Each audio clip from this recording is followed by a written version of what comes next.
Hey, what's up, guys? Tugi here, back again. This is Rebuilding Hockey Town, and let's get right down to business.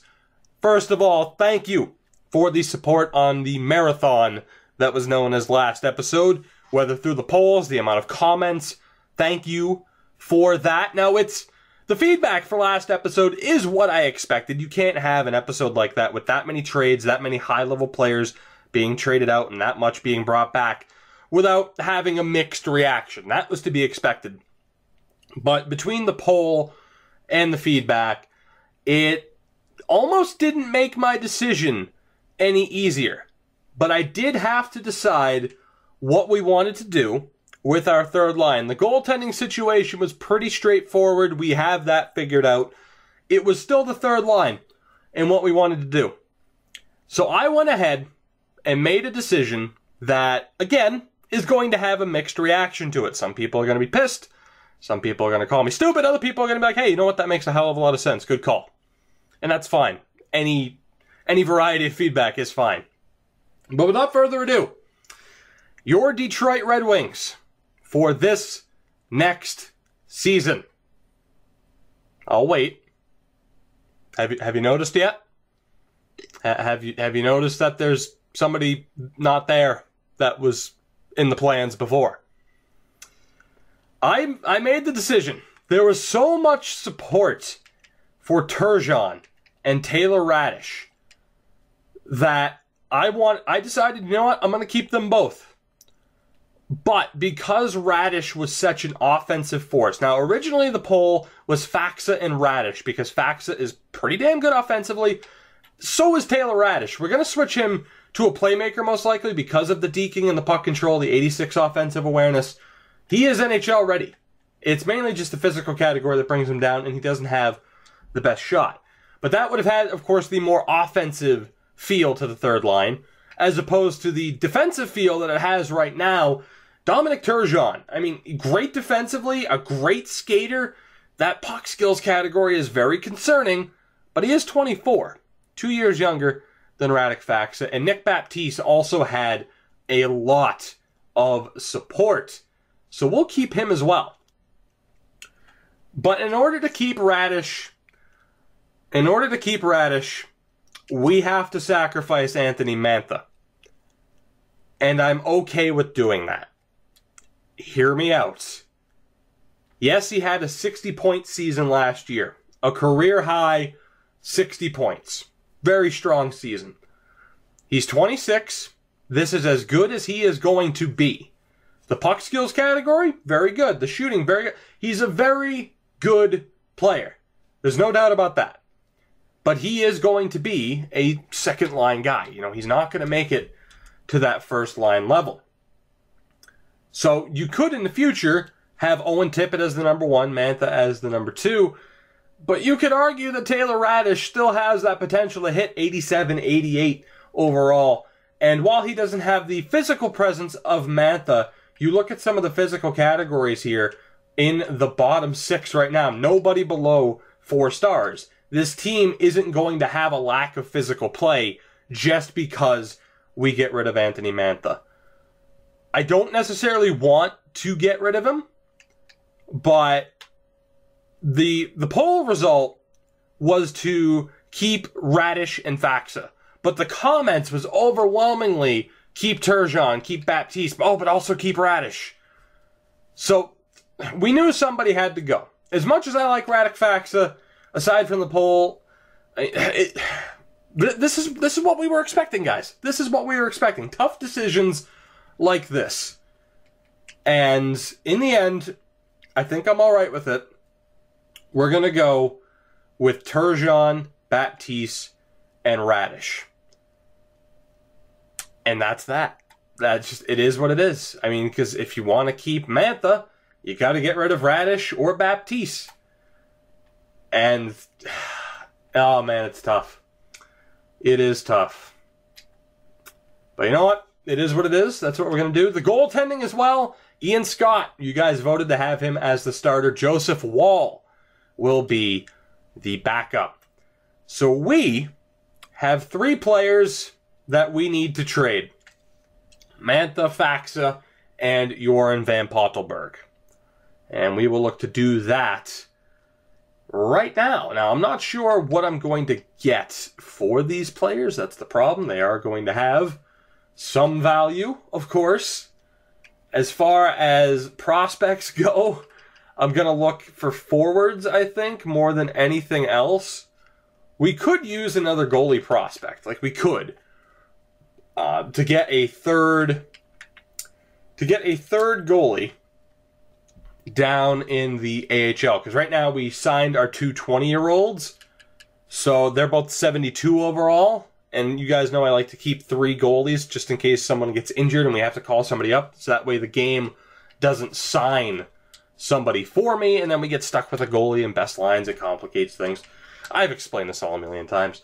Am I stalling in a way while trying to find a trade? Am I also stalling because I still am a little bit undecided?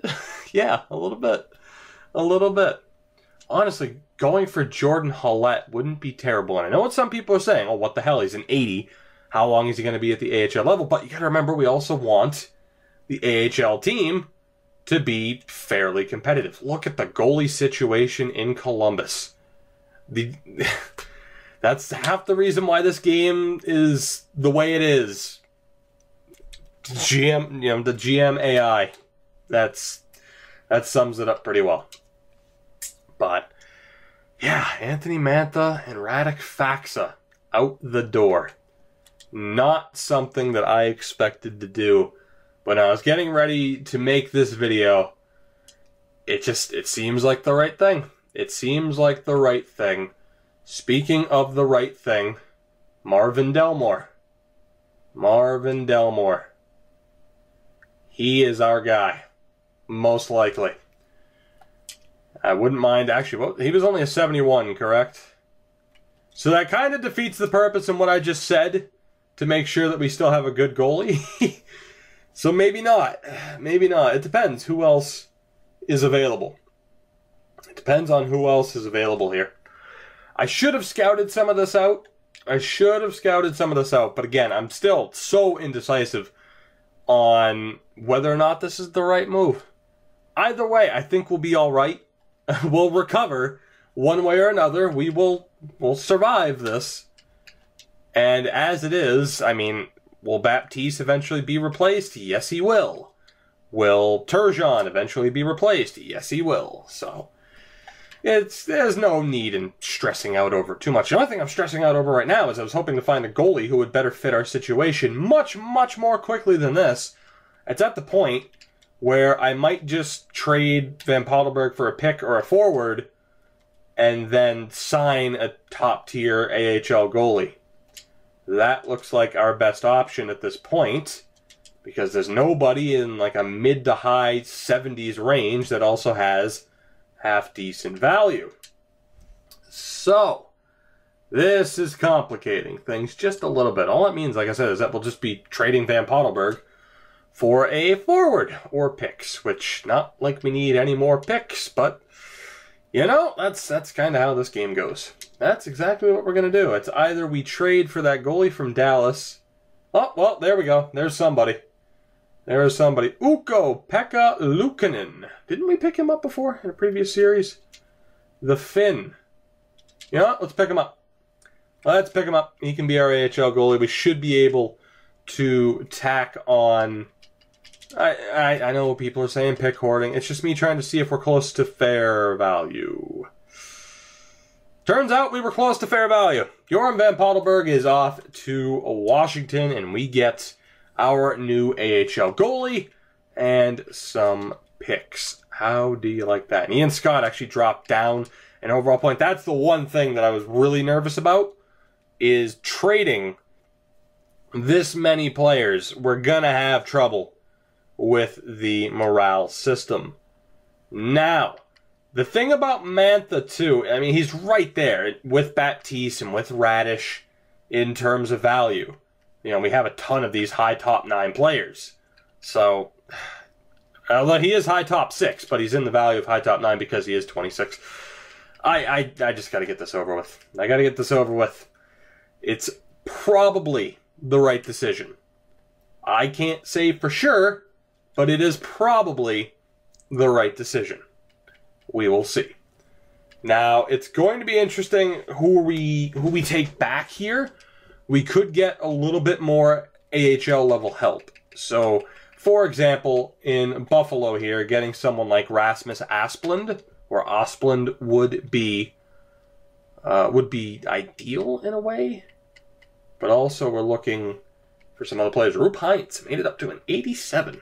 Nice. Who are you? Morgan Frost would be better as a left wing. Good defensively, struggling in the puck skills category. Right. I'd say he's still probably the favorite for us to pick up here.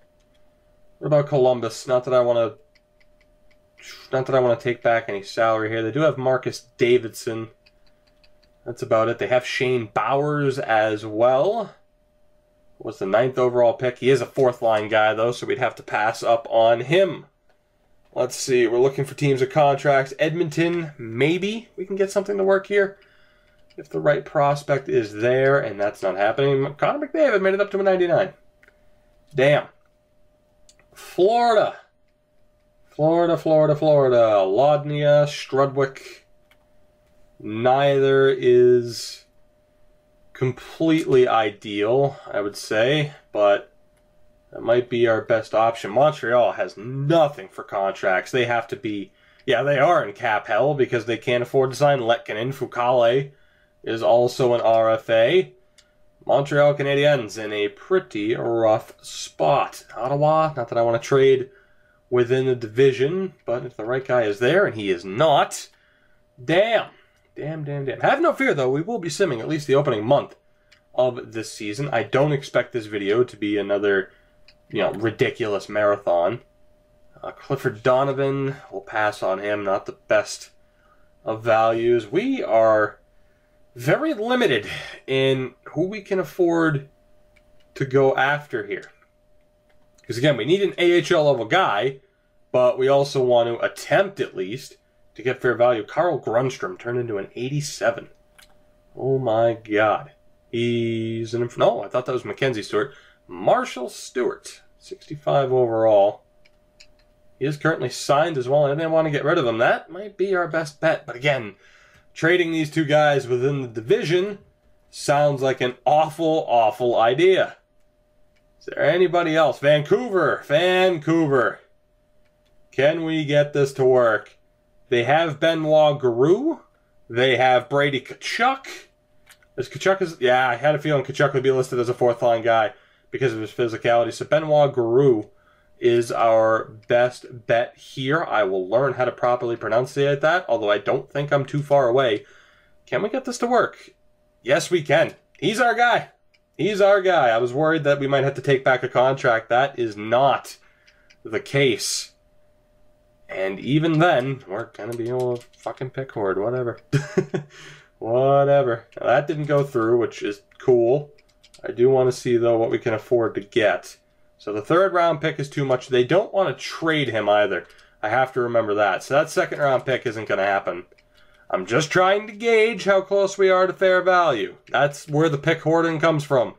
To see how close we are to fair value. And apparently, this is going to be a much more difficult trade than I expected, which is fine because we don't necessarily need the draft picks. But just the 3rd rounder work? No. All right, cool. I don't want to pick hoard any further. We don't need them. In saying that, it's a 5th and a 6th, so I don't exactly qualify that as tremendous pick hoarding. Will it go through 2 for 1? No, it won't. You know what? I'm willing to give up picks, though. We have 4 first-round picks. I mean, yeah, I'm willing to give up picks here. How about a nice, shiny collection of 5th and 6th round picks? Apparently not. Okay. No, I cannot say I'm surprised. We'll probably have to dip into the 3rd round picks, which is fine by me. Yeah, okay, that's fine.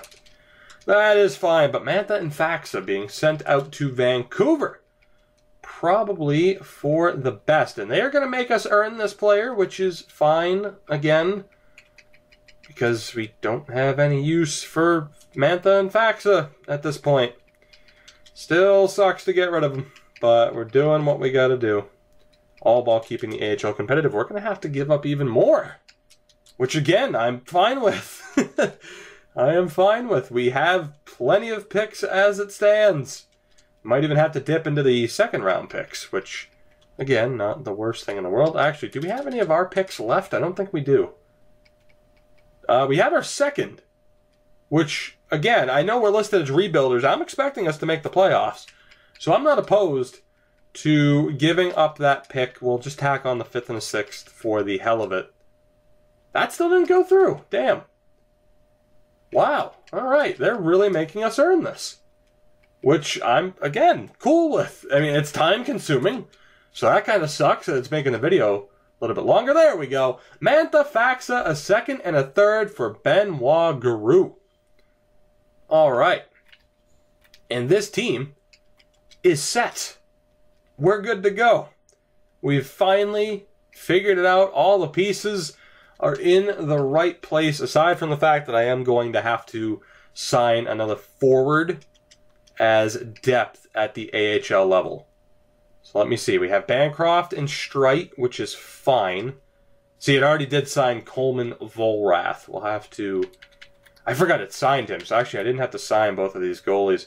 Let's go with Dan Streit. He's medium starter. So right now we have the 2 defensive scratches and the 2 for... Actually, we're good.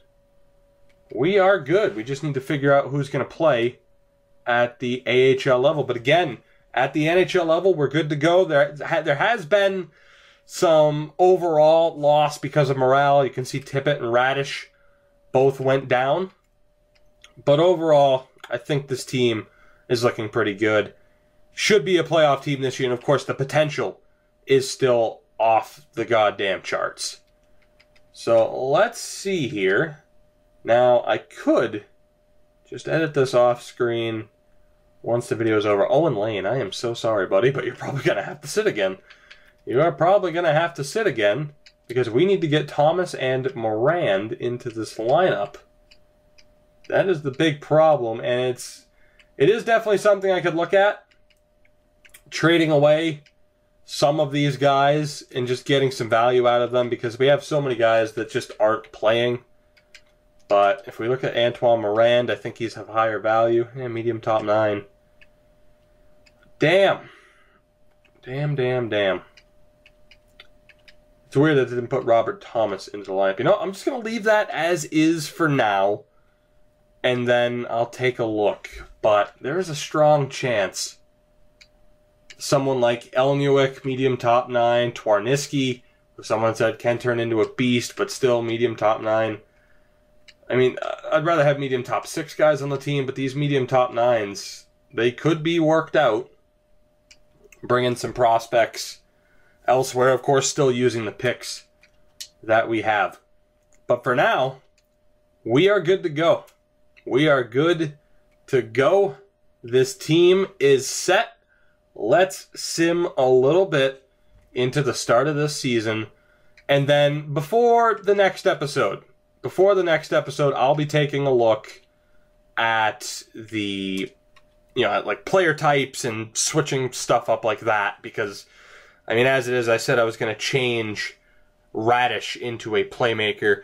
But this video is already nearly 20 minutes long, so we might as well hold off on that for the moment.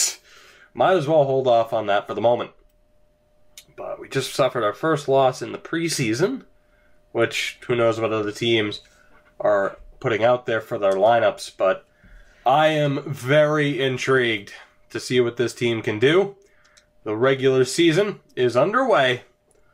What will the Detroit Red Wings be this season? We start off with a 5-3 loss to the Lightning. The goaltending, of course, is the biggest question mark. Can Ian Scott get the job done? If not, can Joseph Woll get the job done? And from there, like I said, it's still on the table that we could trade Joseph Woll to get a really good goalie for this season until Ian Scott is ready. He should be good to go for next season. There's no reason why he shouldn't be an 86 and 87 overall goalie with the amount of progression. And actually, he goes down to injury and he's out for a month. Well, shit. Looks like we're going to see how good Joseph Woll is sooner rather than later, and we are going to call up Luukkonen, and he's going to be the backup here moving forward. Damn. Well, that is an unexpected curveball that I'm not exactly happy about, but Joseph Woll gets a chance, and then down in the AHL, we will have Dan Streit, and I'm going to have to switch him to a hybrid. He'll be the starter with Bancroft as the backup. Let's keep moving forward. Only going up to this Pittsburgh game. And then we'll actually take a look at the lines because 2-4-1 so far. 2-4-1. Did we beat Pittsburgh? No, we didn't. We lost 4-1, so a bit of a rough start. A bit of a rough start, but it is early. 2-5-1. Let's take a look at the lineup and players in particular, because there is going to be a lot of debate on the player types in particular for each of these players. I actually want to start off on the defense. So you have Darnell Nurse. I would say he's good as a two-way.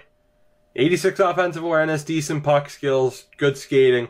I'd say he's good as a two-way. Not good enough for an offensive defenseman.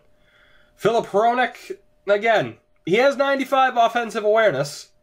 The puck skills isn't as bad as it seems with 84 passing. Two-way or offensive defenseman? Let me know what you think. I would say two-way, but you could argue with that skating and the 95 offensive awareness, he'd be good enough as an offensive D-man. Nicholas Hague, no doubt about it, a defensive D-man. Pretty weak puck skills. 84 offensive awareness is nice, but yeah, he's a defensive D-man. Liljegren, still an offensive D-man. Probably the right call, I would say. And then Luke Green, I would say is good as a two-way. Vili Saariarvi, surprisingly only 75 passing, but 93 offensive awareness, great skating. Again, offensive defenseman, as he currently is, or two-way is the argument. And actually, let's see. So far, Saariarvi has 2 points. He's a -2. Luke Green.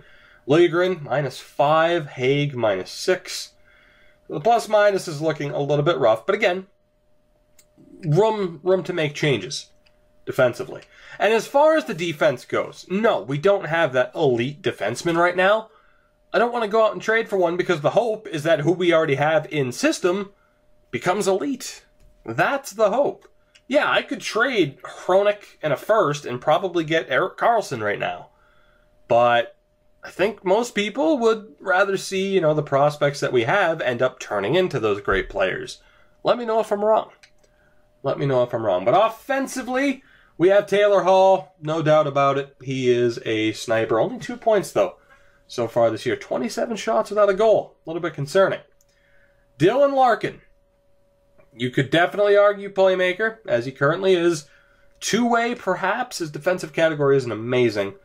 But you could argue playmaker, two-way, maybe even sniper for Dylan Larkin. He has 6 points so far this season. And then Owen Tippett is a sniper. You look at the wrist shot, the 97 offensive awareness, which is why we have him on the top line. He is a sniper, and he has 8 points so far this year. Not too bad for him. Like I said, though, you look at the morale. You traded Mantha, and actually, his isn't as bad. He just was friends with Anthony Mantha. So that's a little bit concerning. He doesn't get along with Tom Wilson. Second line, Nico Hischier. 99 passing, 90 offensive awareness. You could still argue sniper, absolutely, with that wrist shot, but playmaker most likely the way to go. He currently has 4 points this season. Jonathan Dahlen, playmaker or sniper, currently set up as a sniper. He has 3 points this year. And then Taylor Radish, we're going to switch into a playmaker, no doubt about that. He does currently have 4 points and 3 goals. The third line, Evgeny Svechnikov. Again, you could argue sniper. You could argue power forward. We tried him power forward in the past. Didn't have too much success, but he has 5 points so far this season. So I think sniper's the best way to go at this point. Dominic Turgeon. Wish he was making a bit more progress in the puck skills category. Two-way forward with that defensive category is probably the best way to go. He currently has 3 points this year. And then Nick Baptiste. You could argue two-way. You could argue grinder. You could argue power forward. Any of the three, I think, would be fitting. He's currently at a two-way forward with 6 points this season. And then the fourth line, you have Giovanni Smith, who I didn't pay attention to too much. I knew I was calling him up, but I didn't even look at his stats. Offensive awareness is a bit low. The puck skills isn't too bad. He could be a sniper. He could be a sniper. He could be a power forward because of the body checking, or even a grinder. Let me know what you think there. Many options that we could go with for Giovanni Smith. He is currently pointless in the NHL season. Andreas Athanasiou could be a two-way, could be a grinder, maybe even a power forward. He's a very well-rounded player. No points, though, this season so far, almost at postseason. And then Tom Wilson could be a power forward, could be a grinder. He has 1 goal to his credit this year. So you see what I mean? With most of these players, there are multiple options for player types. No doubt about that. And then the goaltending. How is Joseph Wall doing? 3 games played, a .904 save percentage. So that's a little bit rough. And then Ian Scott. Oof. So goaltending's been an issue. Keep that in mind. Goaltending has been an issue. And with Ian Scott currently injured, you could say, go out and get that elite goalie. Try to find a goalie with 1, maybe 2 years left on his deal. Of course, we had that with Bobrovsky. We got rid of him because it looked like Ian Scott might be able to make the jump. That might not be the case. It looks like he or Wall might not be ready for prime time.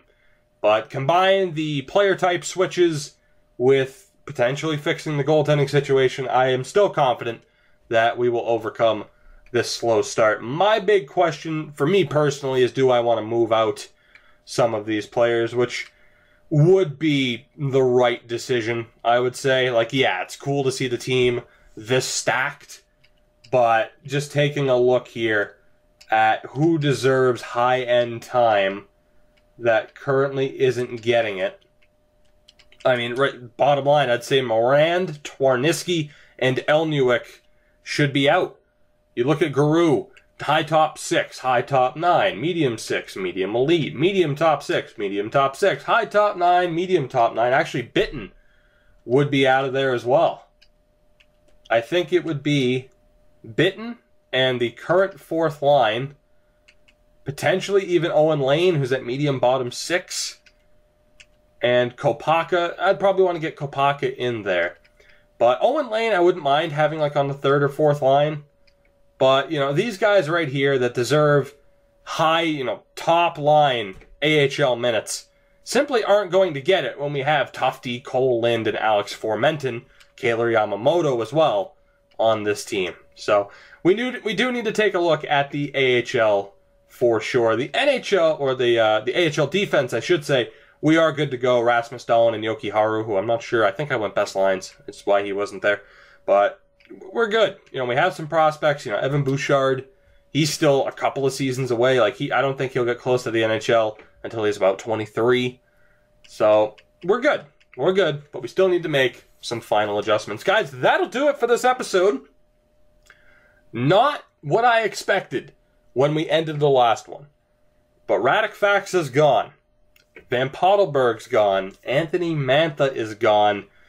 And the season of change is still far, far from over. Let me know down in the comments below about everything that was brought up here. Player types, what should we do with the goalie situation, among other things. What should we do with the AHL? Let me know down in the comments below. I look forward to the feedback. And until next time, guys, I will catch you later. But if you enjoyed this one, you know, leave a like, as always, to support the channel. Subscribe if you haven't already. You know the words. Help me out here on this venture known as YouTube. I'll see you guys in the next episode of Rebuilding Hockey Town.